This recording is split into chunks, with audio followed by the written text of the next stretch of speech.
je vous frotterai les oreilles. Ivrogne que tu es. Je vous battrai. Sac à main. Je vous rosserai. Infâme. Je vous étrillerai. Traître, insolent, trompeur, lâche, coquin, bandard, Dieu, tribun, Nao, voleur.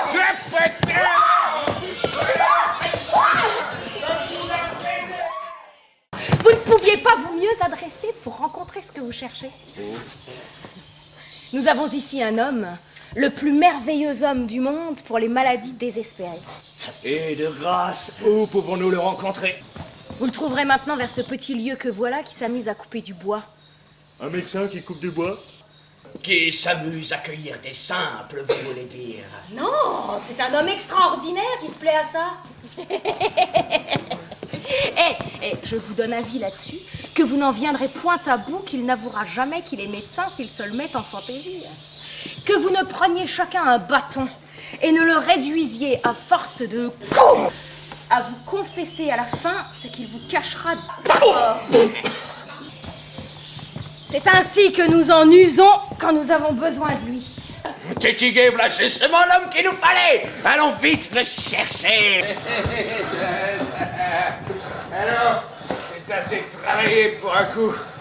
Prenons un peu d'haleine.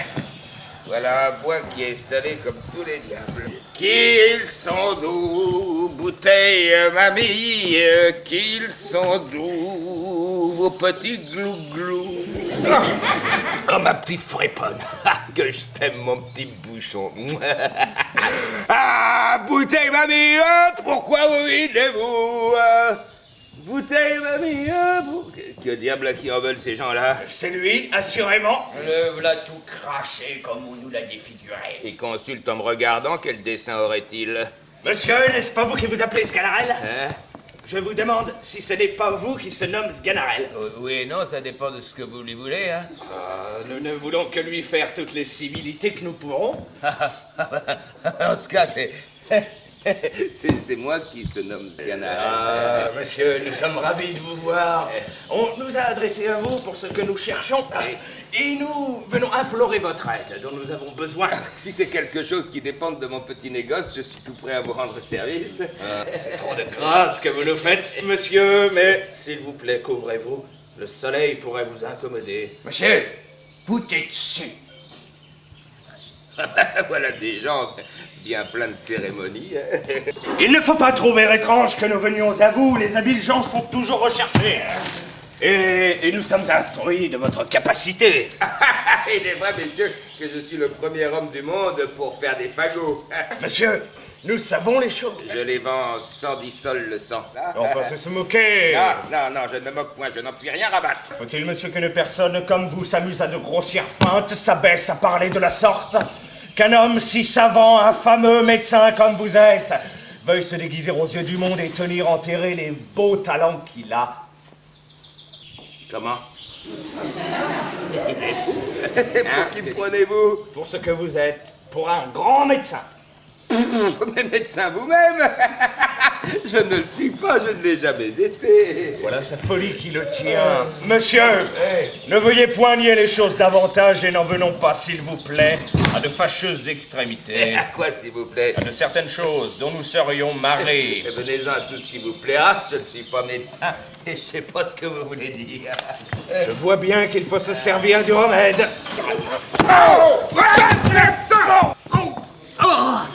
Oh, monsieur, c'est tout ce qui vous plaira. Oui, monsieur, je crois que vous en serez satisfait. Nous vous avons amené le meilleur médecin du monde. Oh, Morgan, il faut tirer l'échelle après ce style-là. Et tous les autres ne sont pas dignes de lui déchausser ses souliers.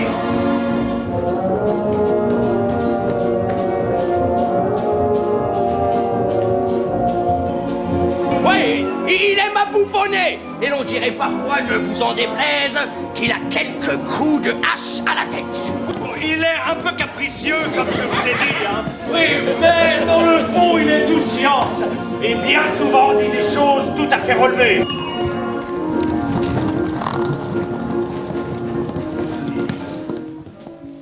Voilà une malade qui n'est pas tant dégoûtante, hein.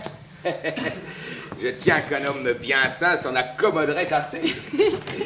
Vous l'avez fait rire, monsieur. Tant mieux. Quand le médecin fait rire le malade, c'est le meilleur signe du monde. Eh ben, de quoi est-il question? Qu'avez-vous? Quel est le mal que vous sentez?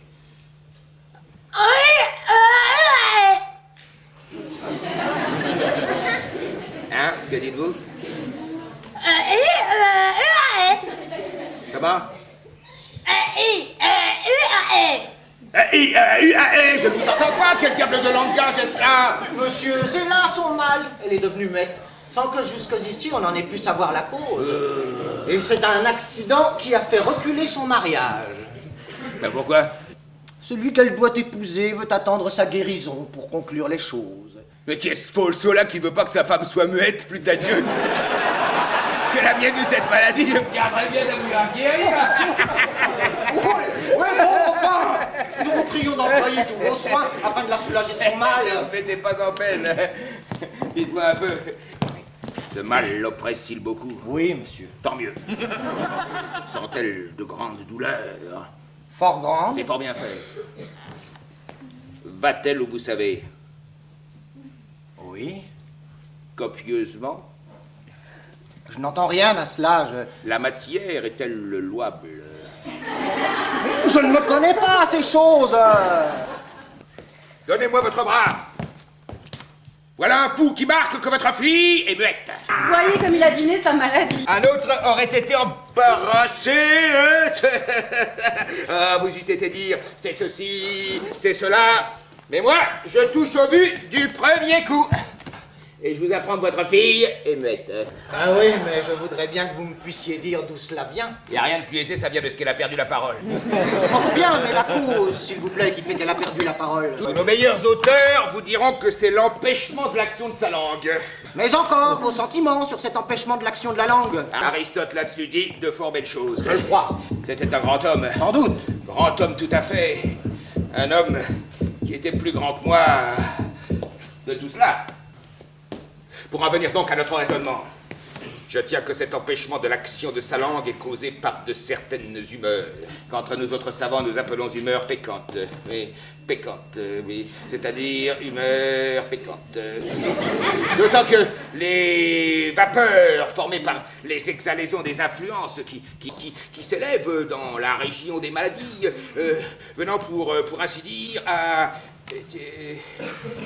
Entendez-vous le latin? En aucune façon. Vous n'entendez pas le latin? Non.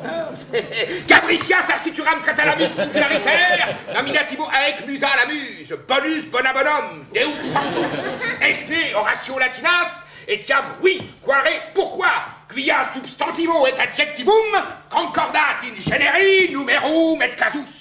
Que n'ai-je étudié? La vieille homme que v'là. Ouais, c'est si beau dire que je n'y entends goutte. Or, ces vapeurs dont je vous parle, venant à passer du côté gauche où est le foie, au côté droit où est le cœur, il arrive que le poumon, que nous appelons en latin armian, ayant communication avec le cerveau que nous nommons en grec nasmus, par le biais de la veine cave que nous appelons en hébreu cubilé, rencontre en son chemin les dites vapeurs qui remplissent les ventricules de l'omoplate.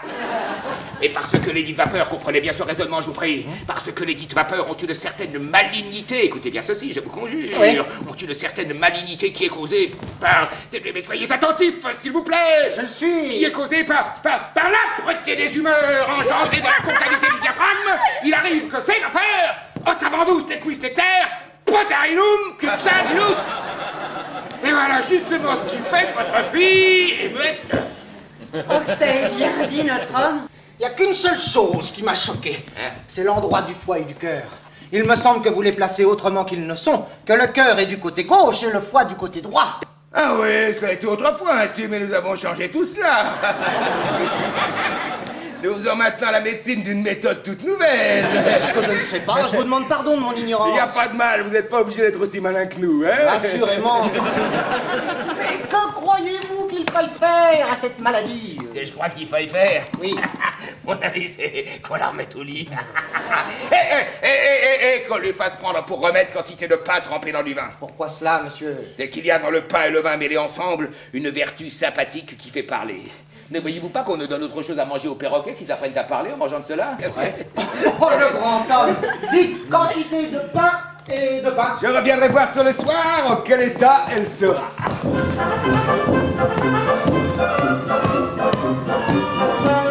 Comme vous êtes honnête homme, je veux bien me confier à vous comme vous vous confiez à moi. Quoi? Vous n'êtes pas effectivement...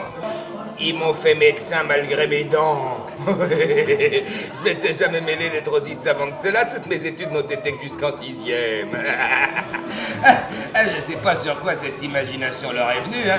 Mais quand j'ai vu qu'à toute force, ils voulaient que je fusse médecin, bah... je me suis résolu de l'être. Au dépend de qui il appartiendra. Cependant, vous ne sauriez croire comment l'erreur s'est répandue. Et comme chacun est endiablé à me croire habile homme, on me vient chercher de tous les côtés. Si les choses continuent toujours de même, je suis d'avis de m'en tenir toute ma vie à la médecine. Je trouve que c'est le métier le plus beau du monde. Car, soit qu'on fasse bien, soit qu'on fasse mal, on est toujours payé de même. Les bévues ne sont pas pour nous, c'est toujours la faute de celui qui meurt. Mais le bon de cette profession, c'est qu'il y a parmi les morts une honnêteté, une discrétion la plus grande du monde. Jamais on en a vu revenir un seul pour se plaindre du médecin qui l'avait tué. Il est vrai que les morts sont fort honnêtes gens sur cette matière. Voilà justement des gens qui ont toute la mine de me venir consulter. Allez-vous-en toujours m'attendre auprès du logis de votre maîtresse. Monsieur, je peux nous vous chercher, mon fils Perrin et moi. Qu'est-ce qu'il y a? Et sa pauvre mère, quand on paraît, est dans un lit malade il y a 6 mois. Et qu'est-ce que vous voulez que j'y fasse? Je voudrais, monsieur, que vous nous baissiez quelques petites drôleries pour la guérir. Faut d'abord savoir de quoi est-ce qu'elle est malade. Elle est malade d'hypocrisie, monsieur. Maintenant, vous me demandez un remède. Oui, monsieur. Un remède pour la guérir. C'est comme je l'entends donc. Ouais, attendez. Là, un morceau de fromage qu'il faut que vous lui fassiez prendre. Du fromage, monsieur. Eh, oh! C'est un fromage préparé, hein? Oui, où il entre de l'or, du corail et des perles et quantité d'autres choses précieuses. Monsieur, je vous sommes bien obligé. Et j'allons lui faire prendre ça tout à l'heure. Allez! Si elle meurt, ne manquez pas de la faire enterrer du mieux que vous pourrez, hein? Nourrice de mon cœur, que je vous plains, belle nourrice, d'avoir un mari jaloux et fâcheux comme celui que vous avez. Mais que voulez-vous, c'est pour la pénitence de mes fautes. Et là où la chèvre est liée, il faut bien qu'elle y broute. Ma foi, vous ne feriez pas mal de vous venger de lui avec quelqu'un. Oui, c'est un homme, je vous le dis, qui mérite bien cela. Et si j'étais assez heureux, belle nourrice...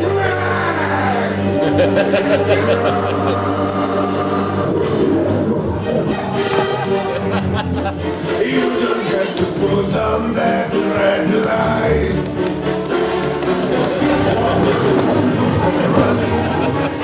You don't care from what I think is right.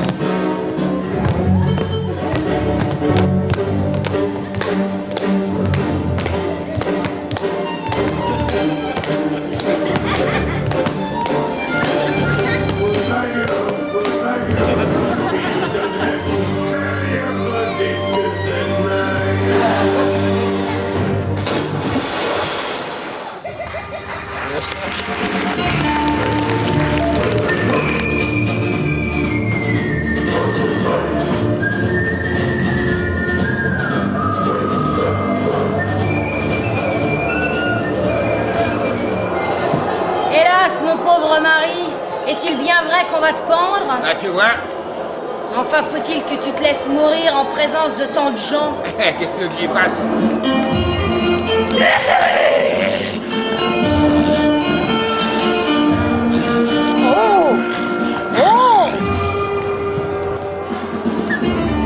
Messieurs, je viens faire paraître Léandre à vos yeux et remettre Lucin dans votre pouvoir. Nous avons eu dessein de prendre la fuite, nous deux, et de nous aller marier ensemble. Mais cette entreprise a fait place à un procédé plus honnête. Je ne prétends point vous voler votre fille, et ce n'est que de votre main que je veux la recevoir. Monsieur! Je vous donne ma fille.